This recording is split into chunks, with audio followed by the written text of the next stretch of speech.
Bonjour Hilaire. Bonjour Agnès. Aujourd'hui, Hilaire, vous venez nous parler d'un sujet d'actualité, on peut le dire. Ça fait la une des journaux, de la télé, de la radio. Le gouvernement a entamé sa nouvelle réforme des retraites. Vous, Hilaire, qu'est-ce que vous en pensez ? Tout d'abord, je suis conscient que comme 17 millions de Français, je bénéficie du privilège de recevoir chaque mois ma pension de retraite. Je sais que les cotisations retraite de ceux qui travaillent financent ma pension, mois après mois. Il faut absolument que les cotisations reçues par les caisses de retraite couvrent les pensions versées aux Français retraités.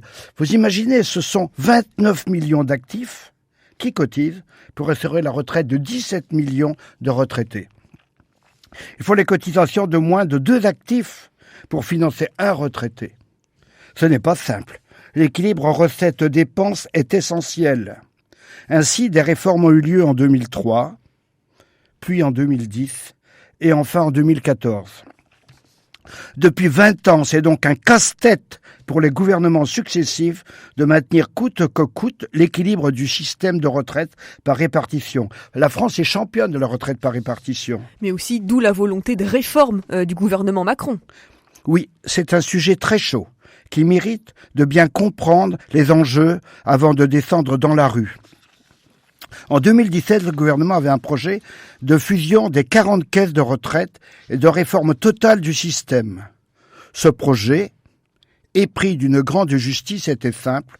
Chaque euro cotisé, quel que soit le métier, produisait une égale pension pour tous. Ainsi, chaque futur retraité pouvait choisir la date de son départ à la retraite en fonction de ce qu'il avait cotisé et de son désir de niveau de vie.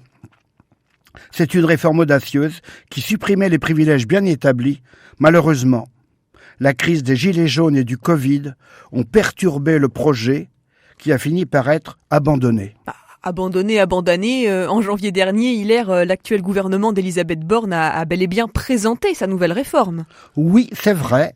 Mais quand je dis abandonné, c'est que la nouvelle réforme est très différente. Elle est plus classique des réformes précédentes. Son objectif prioritaire est d'établir l'équilibre des comptes pour les 20 ans qui viennent. Ce n'est moins celui de justice sociale que celle de 2017. Oui, la justice sociale passe un peu au second rang, si on peut dire. Mais c'est quoi alors le plus grand changement par rapport à la version de 2017 ? Bien, tout simplement que les retraités ne peuvent plus choisir l'âge de départ à la retraite, qui est cette fois prévu à 64 ans pour tous, à partir de 2030.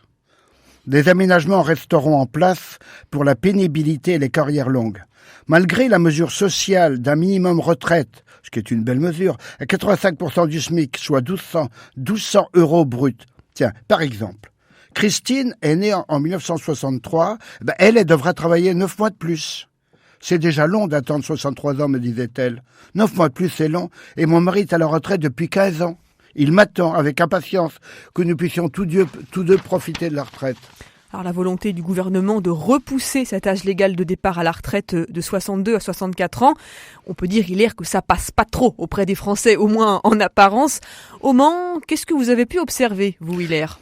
Au Mans, le 19 janvier, 12 000 manifestants battaient le pavé. Et le 31 janvier, 14 000. Ce qui traduit une intensification du mouvement. Plusieurs voisins de ma rue furent étonnés de se retrouver derrière les banderoles. « Tiens, t'es là, toi », se disent-ils.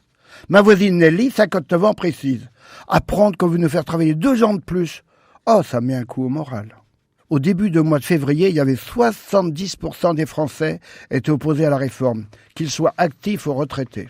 Alors, j'ose la question. Vous, Hilaire, personnellement, est-ce que vous pensez que cette réforme est injuste ? Contrairement au projet de 2017, le verrou de 64 ans handicape ceux qui ont commencé à travailler très jeunes. Ceux qui commencent à travailler à 16 ans, 18 ans, 19 ans, sont souvent des travailleurs manuels.